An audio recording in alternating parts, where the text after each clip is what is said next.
सबैलाई सेवारू सेवान्ने नमस्कार। विशेष त कोभिड-19 को महामारीले हामी सबै मानव समुदायमा एक खालको निराशा, एक खालको अब आत्मा पीडा भनौँ यो वातावरण भइरहेको बेला खास बहस कार्यक्रमहरू अथवा फेसबुकका हरूमा सामाजिक सञ्जालहरूमा अनि धेरै कुराहरूमा धेरै चकचक नगरौँ, धेरै अब भन्ने नै एउटा खालको मान्यता बनाएर लगभग यो 3 महिनासम्म म लगभग सबैसँग अलि टाढै बसेर नै व्यतीत गरिरहेको अवस्था हो। तर यो लामो अवधि पछाडि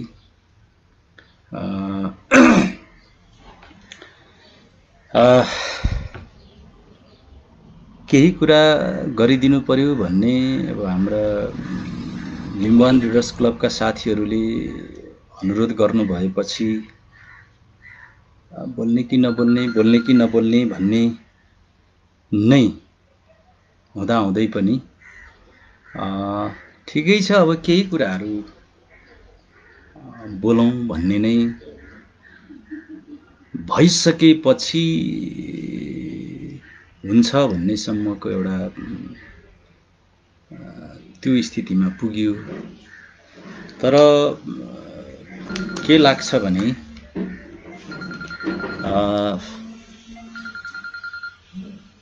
यो अवस्थामा यो समयमा आइपुग्दाखेरि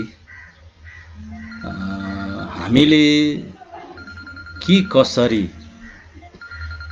अहिलेसम्म के विषयमा बोल्ने अथवा के विषयहरूलाई उठान गर्ने, अब यो भर्चुअल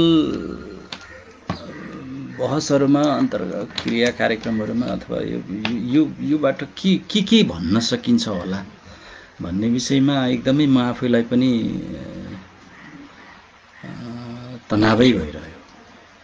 अब विषय आजको आख्यान भन्ने विषयमा केही कुराहरू बोलौँ त भन्ने भयो, ठिकै छ बोलौँ भन्ने लाग्यो। तर के हो भने अब म आफूले इमान्दारितापूर्वक भन्नुपर्छ, म प्राध्यापकीय शैलीमा कुनै पनि विषयलाई प्रस्तुत गर्दैन। प्राध्यापकीय शैली मेरो क्षेत्र पनि परेन। म एउटा लेखक हुँ, सांस्कृतिक अभियन्ता हुँ। यो सांस्कृतिक अभियानका क्रममा अथवा लेखक हुने प्रयत्न र प्रयासका अवस्थामा रहँदै गर्दा नै आफूले यो आख्यानको क्षेत्रमा के कति अनुभवहरू गरियो तिनै कुरालाई सेयर गर्ने मात्रै हो। यहाँ ज्ञान चिन्तन अथवा ठुलो अब त्यस्ता बृहत अथवा ज्ञानहरूलाई मैले यहाँ पस्कनेवाला छैन। खाली के हो त भन्दाखेरि भनेको यतिसम्मको यो लगभग 3 दशकको साहित्यिक यात्रा अनि सांस्कृतिक अभियानका क्रममा जे अनुभवहरू बटुलियो तिनै कुराहरूलाई नै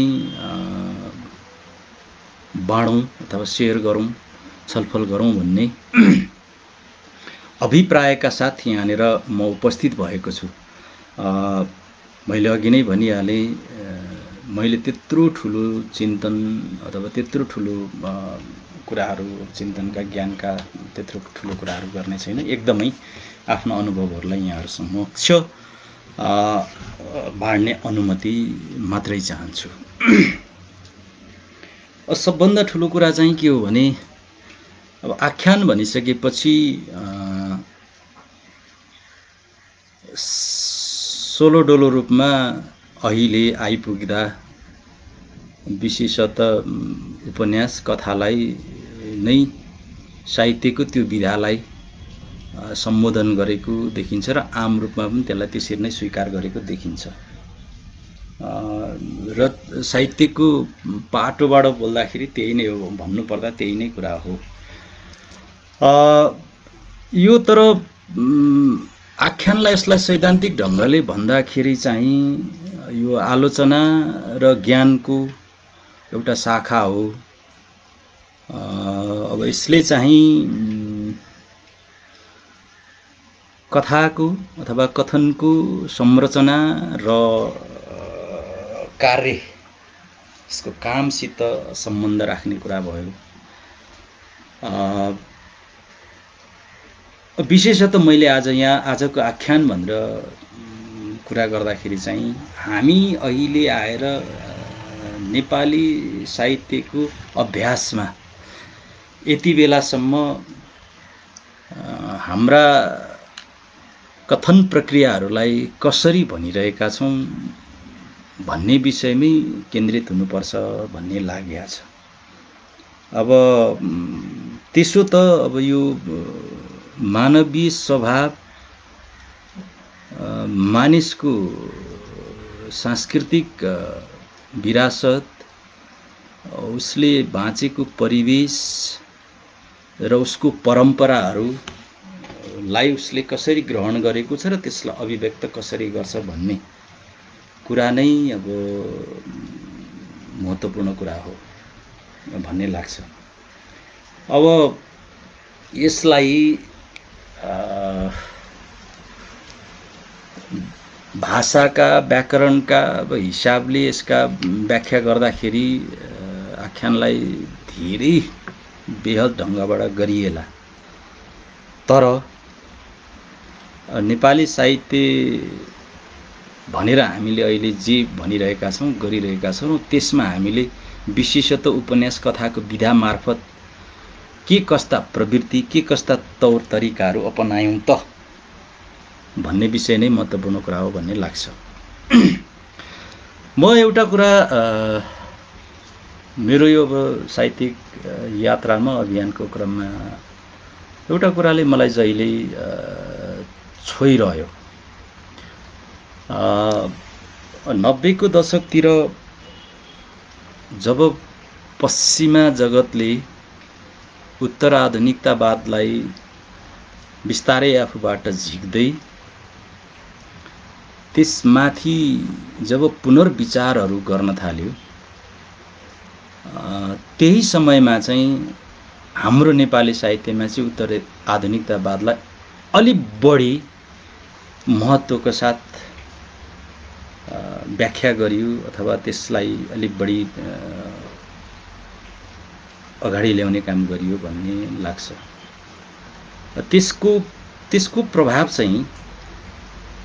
त्यसको प्रभावले चाहिँ हामीमा थुप्रै विरोधाभासहरू निर्माण गरिदियो। हाम्रो मानव मस्तिष्क, हाम्रो जीवन प्रक्रिया, शैली, पद्धतिहरूमा हामीलाई निकै अप्ठ्यारा स्थितिहरू अथवा गन्जागोलको स्थितिहरू, भ्रमपूर्ण अवस्थाहरू सिर्जना भयो। हामीलाई केही नयाँ हो कि जस्तो लाग्ने खालको हाउगुजी पनि आयो। तर पश्चिमा जगतमा जेराल्ड ग्राफहरू, ब्रुस रोबिनहरूले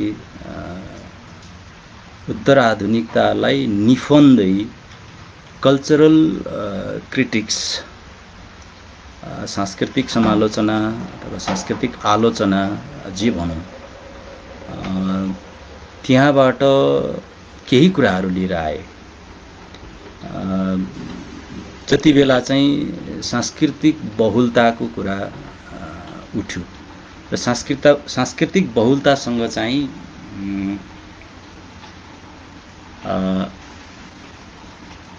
एउटा यस्तो स्थिति आयो, सांस्कृतिक बहुलता भनेको चाहिँ सांस्कृतिक विशिष्टताको कुरा होइन। सांस्कृतिक विशिष्टताले चाहिँ सांस्कृतिक दम्भ पनि पैदा गर्छ। तर हामीले सांस्कृतिक बहुलताको अर्थ सांस्कृतिक विशिष्टता होइन, सांस्कृतिक सचेतताको प्रयत्नले हामीले सोच्ने हो अथवा त्यो दृष्टिकोण तयार गर्ने हो भन्ने किसिमका कुराहरू पनि आयो। र म आफू चाहिँ जेराल्ड ग्राफ, ब्रुस रबिनहरूसँग अलिक बढी उनीहरूको विचारसँग थोरै नजिक रहन सक्छु भन्ने लाग्छ। हामी नेपाली भाषा साहित्यका विद्यार्थीहरूले त्यो कुरा भन्नुपर्छ। नेपाली समाज विविधताको समाज हो।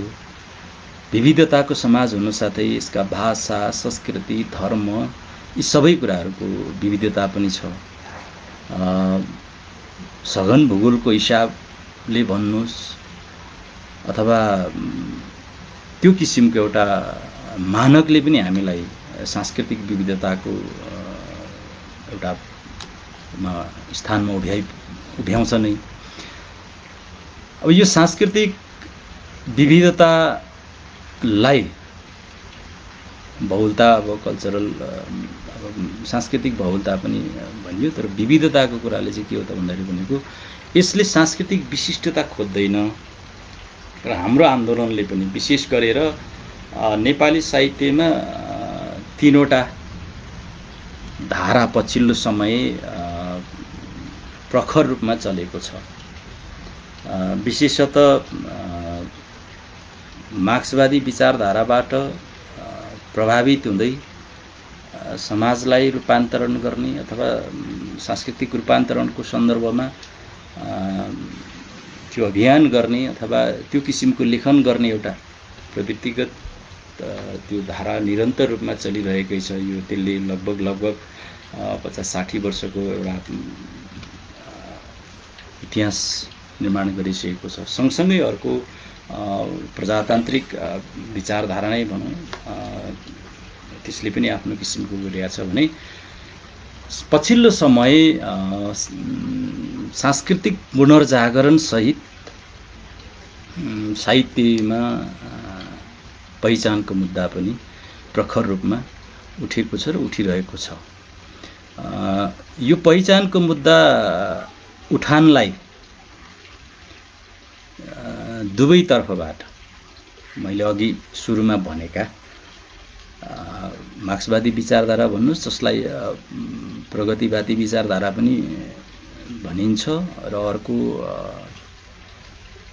प्रजातान्त्रिक विचारधारा नै भनौँ, यी दुवैले आफ्नो अनुकूलमा कोही बेला व्याख्या गर्ने गरेको देखिन्छ। मार्क्सवादी विचारधाराका विद्वानहरूले कोही बेला निकै अगाडि बढेर पहिचानको आन्दोलन भनेको पनि यो द्वन्द्वात्मक भौतिकवादसँग नै सम्बन्धित हुँदै अघि बढिरहेको छ भन्ने सम्मको एउटा अवस्थामा आइपुग्नुहुन्छ। र प्रजातान्त्रिक विचारधाराका साथीहरूले पनि बहुलताको कुरा गर्दै यो पहिचानको आन्दोलन चाहिँ त्यतातिरबाट पनि नजिक छ भन्ने किसिमले व्याख्या गरिन्छ। तर नेपाली साहित्यमा अथवा नेपाली समाजमा पहिचानको आन्दोलन र नेपाली साहित्यमा पहिचानको आन्दोलनको आवश्यकताहरू किन भयो, किन उठ्यो होला भन्ने विषयमा चाहिँ अलि गम्भीर ढङ्गले दुवैतर्फका विद्वान महोदयहरूले चिन्तन गरेको देखिन्न।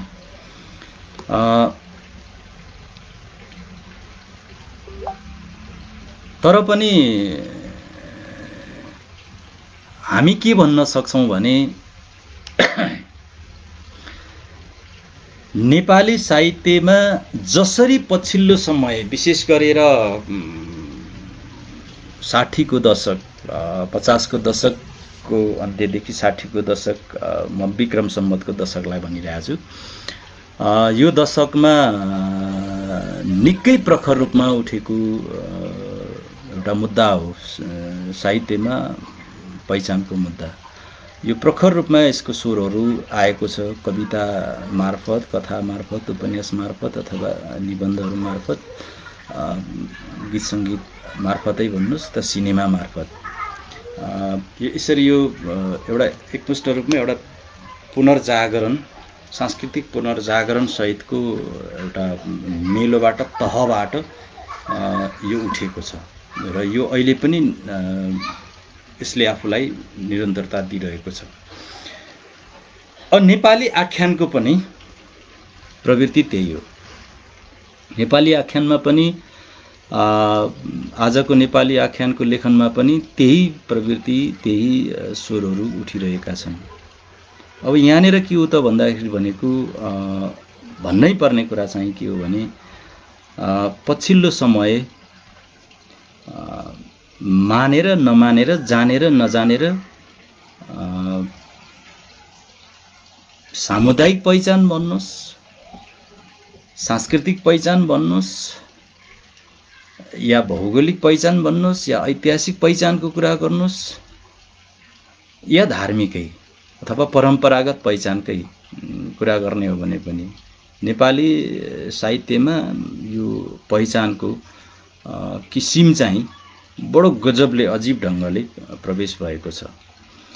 एक समय सीमान्तमा पारिएका, उत्पीडनमा पारिएका मानिस वर्ग जातिहरूको मुक्तिसँग, अधिकार, हक अधिकार स्थापित गर्ने कुरासँग सम्बन्धित रहेर यो आन्दोलनले चर्को रूप लियो। तर पछिल्लो समय आइपुग्दाखेरि चाहिँ यो व्यक्तिगत मनोदशासँग पनि यसले सम्बन्ध राखिरहेको देख्न सकिन्छ। अहिले चाहिँ एउटा समय समुदायको तपाईको उत्पीडनमा पारिएका, सीमान्तमा पारिएका क्षेत्र, वर्ग, जाति, समुदायको एउटा स्वरको रूपमा उठेको यो मुभमेन्ट, यो आन्दोलन अथवा यो अभियान चाहिँ अहिले आएर व्यक्तिमा केन्द्रित पनि हुन पुगिरहेको स्थिति छ। र फेरि व्यक्ति मात्रै नभएर त्यही मुभमेन्ट चाहिँ, त्यही आन्दोलन चाहिँ फेरि सत्तासित गएर पनि जोडिएको पनि स्थिति छ। यही मनोविज्ञानहरूले बाँधिएर चाहिँ साहित्यमा सिर्जना अथवा साहित्यमा अभिव्यक्त भइरहेको देखिन्छ। आज नेपाली आख्यानले तीनवटा धारा, तीनवटा तौर तरिका, तीनवटा प्रवृत्ति अपनाइरहेको छ। एउटा धाराले वर्गलाई प्रधान ठानिरहेको छ।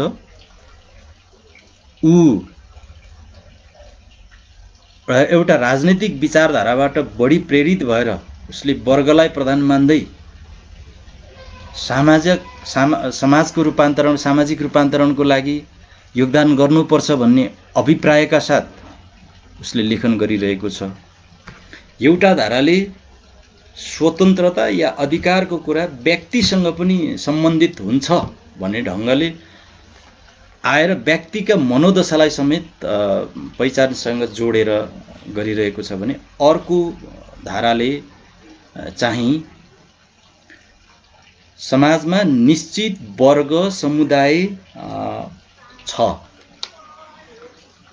जसले इतिहासका आधारमा, भाषाका आधारमा, संस्कृतिका आधारमा उसको सभ्यता विकास गर्ने क्रममा अथवा जातीय आधारमा समेत उसले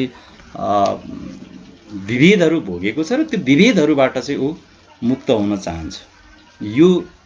यो लेखन आजको आख्यानको दरिलो लेखन हो।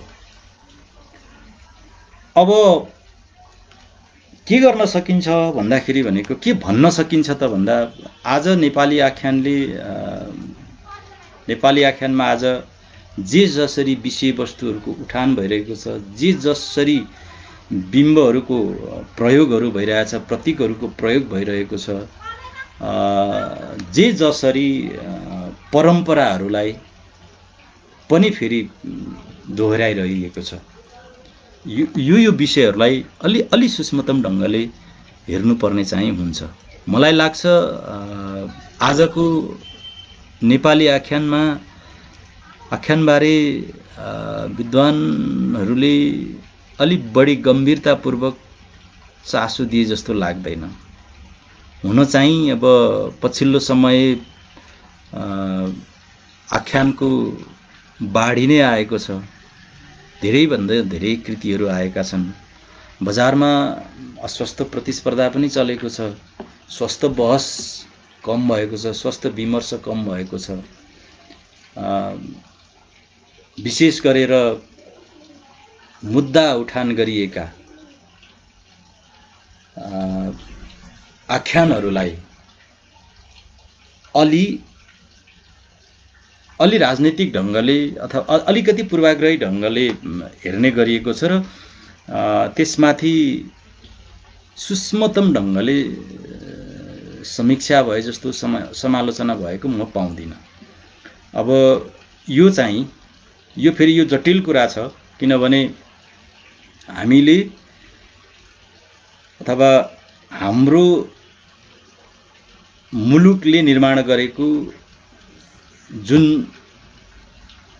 एकाडेमिक अथवा प्राज्ञिक थलोहरू छ, त्यो प्राज्ञिक थलोहरूमा चाहिँ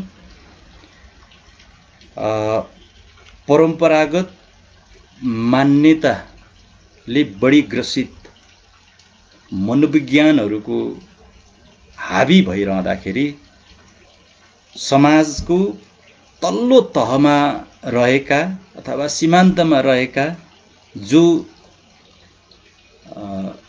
मूलधार भनिने, अब त्यसलाई भनिने मात्रै भन्दा पनि हुन्छ, तथाकथित भन्दा पनि हुन्छ, कथित भन्दा पनि हुन्छ, त्यो मूलधारमा नआइरहेको स्वरलाई आउने प्रयत्न अथवा ल्याउने प्रयत्न गरिदा त्यसलाई अलि अर्कै ढङ्गले नकारात्मक ढङ्गले सुरुमै पूर्वाग्रही ढङ्गले हेर्ने गरिएको पाइएको छ। विशेषतः यो समय नेपाली समाजमा हावी दलाल पुँजीवाद पनि भन्छन् धेरै विद्वानहरूले। दलाल पुँजीवादको मानसिकताले ती त्यस्ता जो जायज हुन्, उठ्नुपर्ने कुराहरू हुन्, ल्याइनुपर्ने कुराहरू हुन्, ल्याइएका छन्, उठाइएका छन्, तर तिनलाई पहिले पूर्वाग्रहका साथ अर्कै कित्तामा राखेर त्यसलाई अर्कै ढङ्गले व्याख्या विश्लेषण गरेको देखिन्छ। अब विश्लेषण त के भनौँ, त्यसरी व्याख्या गरिदिएर त्यो बजारमा अर्कै भावले मोडिदिएको भेटिन्छ। अब मैले चाहिँ अब के भन्नुपर्छ भन्दाखेरि भनेको आजको नेपाली आख्यान, अब आख्यान भन्नाले अब कथन भनेर भनौँ, आजको अब नेपाली कथनको कुरा गर्नुपर्छ। यो कथन भन्ने शब्द ल्याइसकेपछि चाहिँ यो कथनमा पोलिटिक्स जोडिन्छ। यसै आजको कथनको, हाम्रो आजको कथनमा के छ त, हामी के भन्दैछौँ त, अब के विषयहरूलाई हामी उठान गर्दैछौँ र के भन्दैछौँ, कसरी भन्दैछौँ भन्ने, अब यहाँ चाहिँ राजनीति सुरु हुन्छ। यहाँ राजनीति सुरु हुन्छ। अब यो कथनको राजनीति चाहिँ यो एकदमै खतरनाक छ। खतरनाक ढङ्गले अब कथनको राजनीति निर्माण भएको छ। केही समय मैले अघि भने जस्तै पहिचानको एउटा धारा नेपाली साहित्यमा आयो, सक्रिय भयो, त्यो अहिले पनि निरन्तर छ। त्यसको निकै एउटा पेचिलो ढङ्गले त्यसले प्रभाव पनि छोड्दै आइरहेकै हो। त त्यसले उठान गरेको मुद्दा चाहिँ के थियो त भन्दाखेरि भनेको उत्पीडनमा परेका, सीमान्तमा पारिएका, विभेदमा पारिएका जाति, समुदाय, वर्ग, अब क्षेत्रीय रूपमा अथवा लैङ्गिक रूपमा एउटा मानिसलाई मानिस हुने त्यो अधिकारबाट जसरी तपाईको पर राखिने एउटा हाम्रो एउटा परम्परा रहेको थियो, तिनलाई मूल प्रवाहमा प्रवाहित गर्ने गरी ल्याउने गरी जसरी त्यो कथनहरू आयो, कथाका माध्यमबाट, उपन्यासका माध्यमबाट जसरी हामीले भन्यौं भन्ने एउटा प्रयत्नहरू गरिए, तिनीमाथि चाहिँ फेरि हाम्रो परम्परागत भनेको अब सत्ता भन्दा पनि हुन्छ, सत्ताधारी फेरि पोलिटिक्सले त्यसलाई चाहिँ साम्प्रदायिकता, विखण्डन, यी अनेक खाले भावगुजीहरू देखाएर त्यसलाई गलत अफवाह गरिएर आम मानिसहरूमा, आम पाठकहरूमा ती विषयहरू जानबाट भरिसक्के छेल्ने प्रयत्न गरिएको चाहिँ धेरै छ। त्यसले गर्दाखेरि यो कथनको पोलिटिक्स, कथनको राजनीति चाहिँ यति खतरनाक ढङ्गले भयो कि परम्परागत संरचना, परम्परागत शैली, परम्परागत तौर तरिकामै भनिए, परम्परागत दर्शन अथवा विचारधारा पनि भन्नुहोस्, परम्परागत मान्यताहरूमै निरन्तर लेखिरहनेहरूलाई एउटा मूलधार मानिरहने, तर त्योभन्दा अलिकति परबाट मानिसहरूको समुदायको आफ्ना जीवन पद्धति छन्, प्रक्रिया छन्, उसका लडाइँहरू छन्, त्यो लडाइँहरूलाई लेखन गर्ने अथवा त्यो भन्ने, त्यो कथाहरूलाई चाहिँ अलिक परै राखिदिने, अलिक अर्कै ढङ्गले अथवा त्यो मूल प्रवाहमा त्यसलाई प्रवेश गर्न नदिने जे जस्ता हरकतहरू भनेको अब कहाँबाट भयो भन्ने कुराहरू पनि खोजी होला। हरकतहरू धेरै ठाउँबाट भइरहेकै हुन्छ। आम मानिसमा पुग्नुपर्ने, सम्प्रेषण हुनुपर्ने कहाँबाट त मिडियाबाट। मिडियामै सबभन्दा पहिले प्रवेश निषेध हुन्छ, मिडियामै त्यसमाथि बहस कम हुन्छ अथवा थाहा नपाए जस्तो गरिन्छ, अथवा मिडिया सीमित व्यक्तिहरूको अथवा त्यस्ता विचार बोकेका सीमित वर्गको पकडमा छ मिडिया, र त्यो मिडियाले ती निम्न तल सीमान्तमा पारिएका, उत्पीडनमा परेका मानिसहरूको तिनले मुद्दा उठाइरहने कुरा पनि भएन, त्यो मुद्दामाथि बहस गरिरहने कुरा पनि उनीहरूको त्यो भित्र पर्दैन भन्ने नै देखिन्छ। जसले आफू विभेदमा पारिएको छु, म अन्यायमा छु, म विभेदमा छु भनेर भनिरहेको छ, ऊ त्यसै पनि निहत्था छ। ऊ निहत्थासँग मिडियाको पहुँच छैन, ऊ निहत्थासँग प्राज्ञिक थलोहरूको पहुँच छैन। त्यसले गर्दाखेरि तिनले सुरुमै प्रवेश निषेध अथवा त्यो निषेधको एउटा व्यवहार गरिरहेको छ। हामी अहिले पनि देख्न सक्छौं कतिपय हाम्रो चलेको राष्ट्रिय दैनिक पत्र पत्रिकाहरू भन्नुहोस्, टेलिभिजनहरू भन्नुहोस् अथवा रेडियोहरू भन्नुहोस्, भनिएका है, अथवा उनीहरूले आफूलाई आफ्नो लोगो माथि पनि राष्ट्रिय भनेर लेखेका हुन्छन्। ती राष्ट्रिय भनिएकाहरूमा ती कुराहरू, ती मुद्दाहरू कति प्रतिशत ती मुद्दाहरूले ठाउँ पाउँछन् त, स्पेस पाउँछन् त भनेर हामी हेर्न सक्छौं। विशेष त मैले इमानदारीतापूर्वक भन्नुपर्छ, नढाँटिकन भन्नुपर्छ, हाम्रा केही राष्ट्रिय पत्रिकाहरू छन् जसले शनिबार भाषा, साहित्य, संस्कृतिका नाममा परिशिष्टाङ्कहरू निकाल्ने गर्छ। ती परिशिष्टाङ्कहरूलाई हामी हेर्न सक्छौं, त्यही मात्रै पनि हामी अध्ययन गर्न सक्छौं। त्यहाँ त्यस्ता खाले मुद्दाहरूले कति प्रवेश पाएका छन्, बहस कसरी भएको छ अथवा बहस कसरी गराइएको छ भन्ने कुरा त्यहाँ हामी हेर्न सक्छौं।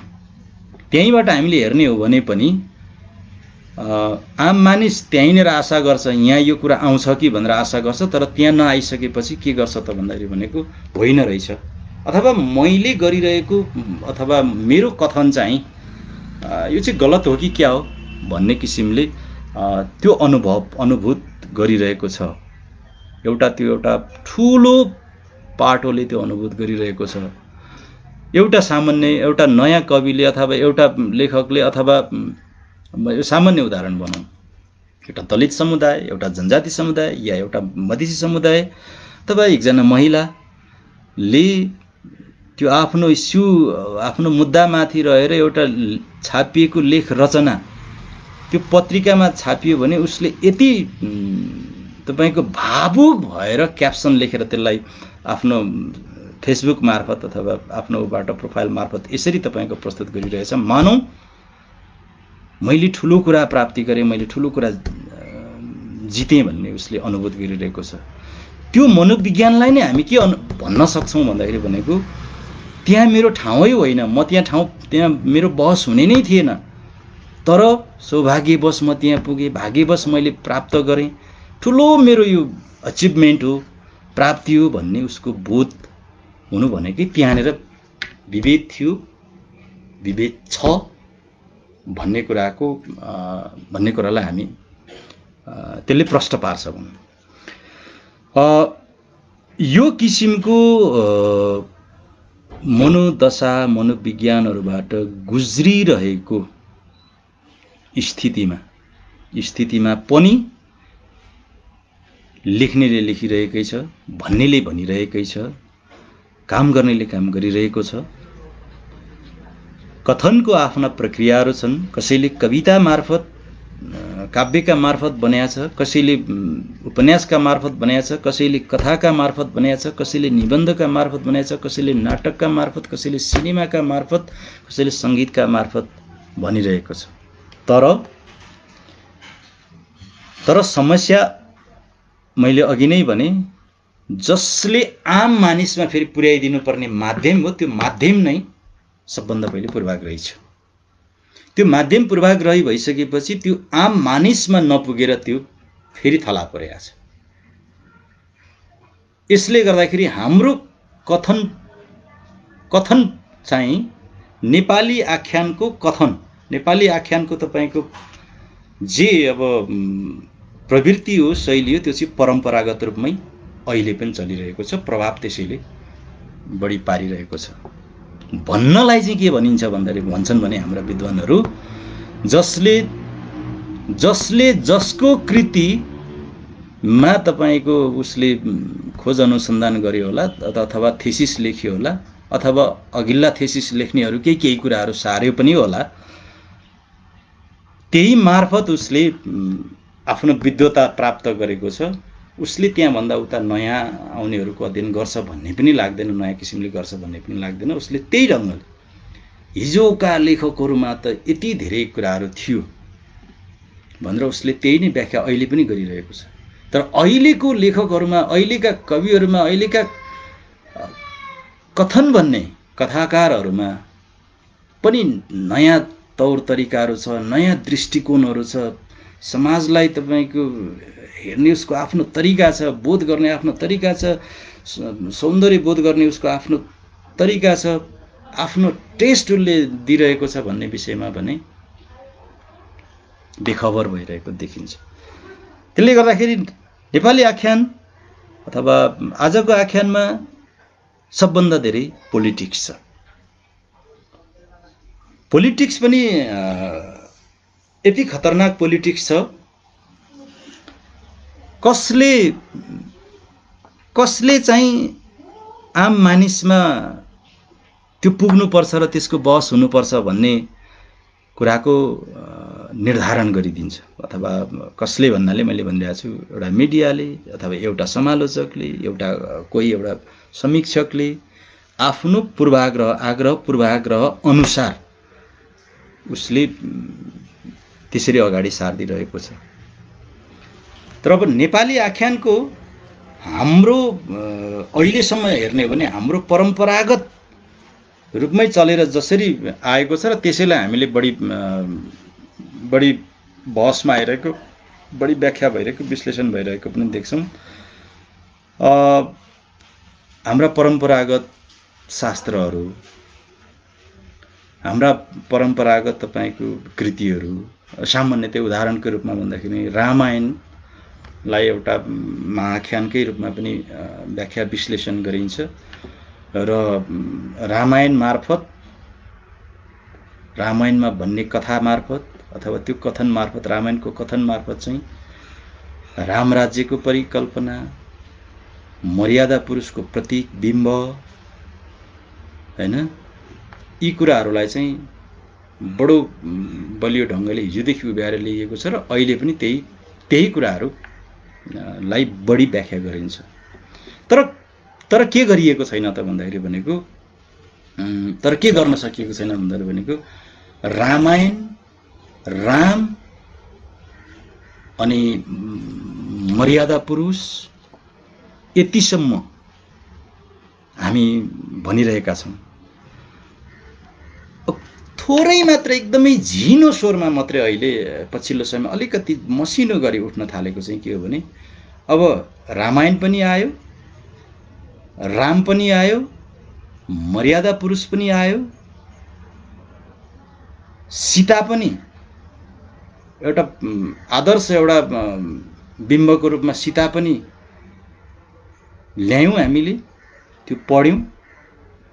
तर अब त्यहाँनिर रामायण भित्रको अब हामीले के खोज्न सकेनौँ भन्दाखेरि भनेको अब अग्नि परीक्षा, सीताले दिनु परेको अग्नि परीक्षा अब यहाँनिर आएर प्रश्न उठ्यो। पछिल्लो समय अलिकति प्रश्न उठिरहेको छ। यो प्रश्न चाहिँ कसले उठायो त भन्ने सन्दर्भबाट हुन्छ।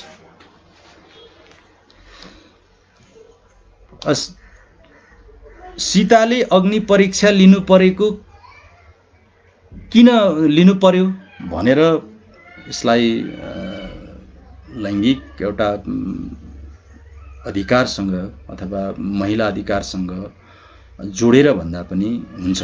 त्यो दृष्टिबाटै बढी उठेको पनि छ।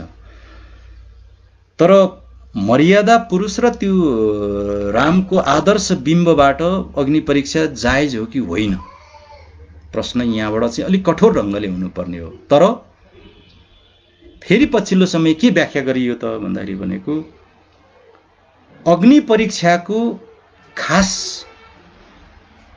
कथाहरू खास पुरानो रामायणमा थिएन, यो पछाडि थपिएको कथाहरू हो भनेर पनि अब त्यसलाई फेरि यता बचावट अथवा जोगावट गर्ने एक खालको त्यो मानसिकता पनि देखिन्छ। त पछि थपियो भने पनि कहिले थपियो, किन थपियो त? थप्न त समाजले थप्यो नि त कम्तीमा पनि। यतातिर फेरि बहस गरिन्न, यतातिर कठोरतापूर्वक प्रश्न गरिन्न। समस्या यहाँनिर भइरहेको छ।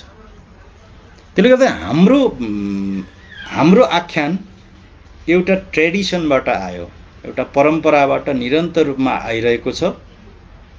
त्यसलाई प्रश्न गर्दै, त्यो जे मान्यताहरू छ त्यो मान्यताहरूमाथि प्रश्न गर्दै नयाँ किसिमले, नयाँ सिराबाट, नयाँ दृष्टिकोणबाट म नयाँ आख्यान भन्छु, नयाँ कथन गर्छु भनेर आउने जमात अथवा त्यो हिम्मत राख्ने जमात चाहिँ अलिक कम छ। किन कम छ भन्दाखेरि भनेको नेपाली राजनीतिसँग फेरि जोडिएर जान्छ। नेपाली संस्कृति कर्मीहरू जसले चाहे तपाईको भावुकतावश समाजमा रहेका विभेदहरूका विरुद्ध आफ्ना भावहरू व्यक्त गरून्, तर उसले अन्ततोगत सत्तासँग गुहार माग्नुपर्ने अथवा सत्ताको तपाईको सहायता लिनुपर्ने जब त्यो मनस्थितिमा पुग्छ अनि उसले मानकहरू, हिजोका मान्यताहरू, स्थापित भनिएका अथवा गरिएका मान्यताहरूमाथि प्रश्न उठाउन डराउँछ। मनभित्र छ तर हिम्मत गर्दैन। त्यो हिम्मत नगर्ने, त्यो हिम्मत जन्माउन नसक्ने उत्पादन हामीमा धेरै भएको छ। त्यो उत्पादन कसले गरेको छ त? हाम्रो प्राज्ञिक क्षेत्रले गरेको छ, हाम्रो विश्वविद्यालयले गरेको छ, हाम्रो तलदेखिको तपाईको स्कुल हाम्रो त्यो छ। हामी विद्यालयमा पढ्दादेखि नै त्यसरी पढेर आएका छौँ। त्यो एकहोरो मानकहरूको तपाईको हस्तक्षेपबाट हाम्रो मनोविज्ञान गुज्रिएर आएको छ र हिम्मत गर्न सकेको छैन मानिसहरूले। यसरी हाम्रो आजको आख्यान एकदमै एकदमै त्यो भ्रमपूर्ण जस्तो भएर बसेको देखिन्छ। प्रवृत्तिगत रूपमा अब विद्वानहरूले धेरै किसिमको व्याख्या गर्नुहुन्छ। कोही प्रगतिवादी धाराबाट गढिरहेको छ, अब त्यो प्रगतिवादी धाराबाट त हो यो एकदमै शक्तिशाली छ भनेर पनि व्याख्या हुन्छ। अर्को विचारधाराबाट पनि गरिएको छ। तर हाम्रो कथाकारिता अथवा कथनकारिता अथवा हाम्रो आख्यानकारिता के हो त? हामीले के गर्नु पर्थ्यो होला, कसरी गर्नु पर्थ्यो होला भन्ने विषयमा भने साह्रै गम्भीर भएर चिन्तन गरेको त्यस्तो पाइन्न। हिजो पनि थिएन, अहिले पनि त्यस्तरी बहस भएको देखिन्न। तर अब हुनुपर्छ भन्ने कुरा हो। केही आख्यानहरू त्यसरी निर्माण भएका छन्, आउन खोजेका छन्, प्रयत्न भएका छन्। तर हाम्रोमा के छ भन्दा परम्परा तोड्नुपर्छ भन्न साथै चाहिँ परम्परागत नेपाली आख्यानको परम्परालाई चाहिँ तोड्नुपर्छ भन्नु साथै चाहिँ पश्चिममा युरोप अमेरिका पुगिहाल्नुपर्ने अथवा पश्चिममा युरोप अमेरिकाको फेरि सापट्टि लिइहाल्नुपर्ने जुन किसिमको रोग छ त्यहीँनिर समस्या छ। फेरि समस्या त्यहाँनिर छ कि हामी यहाँको परम्परागत हिजोदेखिको एउटा तपाईको जुन कथन तरिका छ अथवा दृष्टिकोण छ त्यसैमा अडेर कि लेख्छौँ कि त्योभन्दा हामी फरक हुनुपर्छ भन्नु साथै हामी फेरि पश्चिमा जगतको संरचना शैली अथवा सबै कुराहरूलाई हामी फेरि सापट्टि लिएर गर्न थाल्छौँ। यसले यी दुवै कुराहरूले हामीलाई के गरेको छ त भन्दाखेरि भनेको अलमलमा पारिदिएको छ र हाम्रो यति बेलाको खास आजको आख्यान अल्मलिएको त्यहीँनिर छ। गजब के छ भने केही आख्यानहरू आए। सामान्यतया अब मैले धेरै ठुलो उदाहरण नदिकन म एउटै मात्रै उदाहरण सानो रूपमा किन दिन चाहन्छु भने त्यसले एउटा अर्थ राख्छ भन्ने लाग्छ, राजनीतिक अर्थ पनि लाग्छ भन्ने लाग्छ। आहुतिको नयाँ घर उपन्यास एउटा आख्यान पढेर त्यही आख्यानबाट प्रभावित भएर दीक्षित भएर समाज रूपान्तरणको लागि आफ्नो जातीय वर्गीय अथवा सामुदायिक जीवन मुक्तिको लागि जनयुद्धमा सम्म सहभागी हुन पुगेका युवाहरू धेरै भेटिन्छन्। अहिले पनि आफ्नो जिन्दगी बाँचिरहनु भएको होला, कोही राम्रै ठाउँमा पुग्नु भएको पनि होला, कतिपयले निराशा भोगिरहनु भएको पनि होला। तर आहुतिको नयाँ घर उपन्यास पढेर समाजलाई परिवर्तन गर्छु भन्दै बन्दुक बोकेर हिँडेको एउटा जत्था अहिले यति बेला आइपुग्दा कहाँनेर छ त भनेर हामीले गम्भीर ढङ्गले बहस चलाएका छैनौँ अथवा छलफल गरेका छैनौँ। त्यसमा थोरै मात्रै पनि हामीले अलिकति गम्भीर हुने हो भने हामी केही कुराहरू त्यहाँबाट ल्याउन सक्छौँ भन्ने लाग्छ। समाज रूपान्तरण गर्नको लागि बन्दुकै बोक्नुपर्ने स्थिति अथवा युद्धमै जानुपर्ने स्थिति किन निर्माण भयो र युद्धमा गइसकेपछि के कुराहरू उसले ज्ञान प्राप्त गर्यो र युद्ध सकिएर आइसकेपछि उसले अहिलेको यथार्थ जीवनमा आइपुग्दाखेरि उसले के भोग्नु पर्यो त? यी कुरालाई हामीले अलि बहस गर्ने भने लगभग हामी नेपाली आख्यानको नजिक लिएर आइपुग्छौँ भन्ने लाग्छ। नेपाली कथन भनौँ न, नेपाली आख्यान मात्रै नभनौँ, नेपाली कथनको नजिक लिएर हामी आइपुग्छौँ।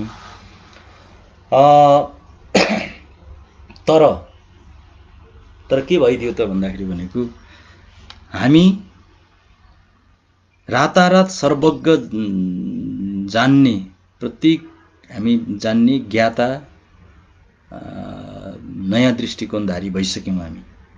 हामीसँग अब अज्ञानता भन्ने, हामीले नजानेको नबुझेको चिज भन्ने केही पनि छैन। त्यस्तो एउटा तपाईको अब यसलाई भ्रम भन्नुपर्छ होला, मनो एउटा तपाईको आदर्शमा हामी पुगिसक्यौँ। हाम्रो हत्केलामा संसार छ भनेर हामी त्यो भ्रममा गरिसक्यौँ। तर हाम्रो हत्केलामा संसार चाहिँ छ,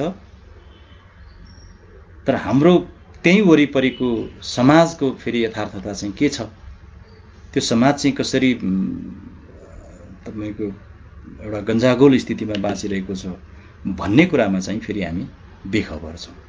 हामी अमेरिकाको एउटा सहरको पनि एउटा कुनै एउटा कुनामा आगो लागेको खबर तत्काल हाम्रो हातमा हामी प्राप्त गर्छौँ। तर हाम्रै छेउमा कोही मान्छे तपाईको भोकलै मरिरहेको होला, उसलाई हामी देखिरहेको हुँदैनौँ। यो खालको एउटा यो आदर्श भ्रममा हामी बडो दिग्भ्रमहरूले हामी त्यो भ्रमित भएर यसरी तपाईको त्यो मनोदशाबाट गुज्रिरहेको छौँ। त्यही मनोदशाका कारण हाम्रो आख्यान पनि यति बेला गन्जागोल स्थितिमा छ, दिग्भ्रमहरूमा छ।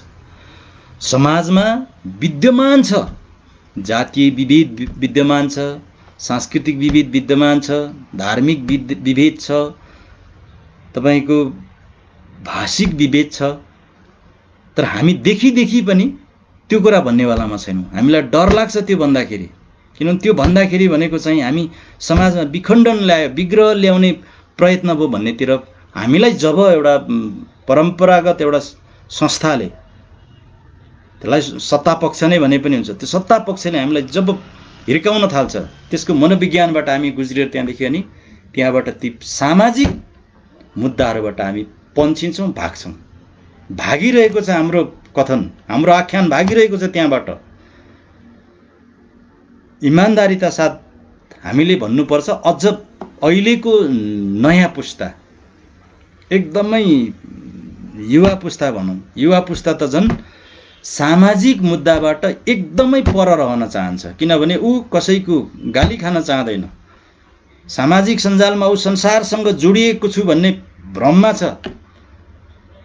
अनि त्यो सामाजिक सञ्जालबाट चाहिँ मैले यस्ता कुरा गर्नु हुँदैन भन्नेमा ऊ बडो सचेत छु भन्ने एउटा उसले अनुभूत गरिरहेको छ। तर उसले के अनुभूत गरेका छैन भने मेरो जिम्मेवारी हो, मेरो समाजमा भएको विभेद हटाउने जिम्मेवारी चाहिँ मेरो हो, त्यो विभेदका विरुद्ध बोल्ने जिम्मेवारी चाहिँ मेरो हो भन्ने त्यो जिम्मेवारी चाहिँ उसले उठाउन सकिरहेको छैन, लिन सकिरहेको छैन। त्यो हिम्मत उसमा पलाइरहेको छैन। ऊ सबैको प्रिय हुन चाहिँ चाहन्छ, तर विभेदको अन्त्य गर्ने हिम्मत गर्न चाहिँ चाहँदैन। समस्या यहाँनिर भएको छ। अनि ऊ फसेको छ रोमान्टिसिजमको दलदलमा। अनि रोमान्टिसिजमका बिम्बहरू बुन्नमा ऊ सिद्धहस्त छ। रोमान्टिसिजमको तपाईको प्रतीकहरू बुन्नमा ऊ एकदमै सिद्धहस्त छ। अनि उसैलाई फेरि हाम्रो परम्परागत अब त्यो मानकभित्र रहेका अब विद्वान महोदय नै भनिदियो, विद्वान महोदयहरूले उनीहरूलाई फेरि अहो उसको त क्राफ्ट भनेर फुरुक्क बनाइदिएको छ। यसरी नेपाली आख्यानको बाटो कहीँ न कहीँ गज्याङ गन्जागोल स्थिति भएर गुज्रिएको छ। तर एउटा कुरा चाहिँ अब हामीले के कुरामा क्लियर हुनुपर्छ भने मलाई द क्राफ्ट अफ फिक्सन भनेर यो 1921 मै पेर्सीले यो पुस्तक पनि लेखे र यो आख्यानका तपाईको प्रवृत्ति, आख्यानको संरचना, आख्यानका तपाईका शैली, त्यसले के भन्छ भन्ने कुराहरू माथि त्यो मिहिन ढङ्गले त्यहाँ लेखिएको छ। त्यसो त रुसी रूपवादीहरूबाट नै बढी यो न्यारेटोलोजी भनौँ अथवा आख्यान शास्त्र माथि धेरै काम भएको छ।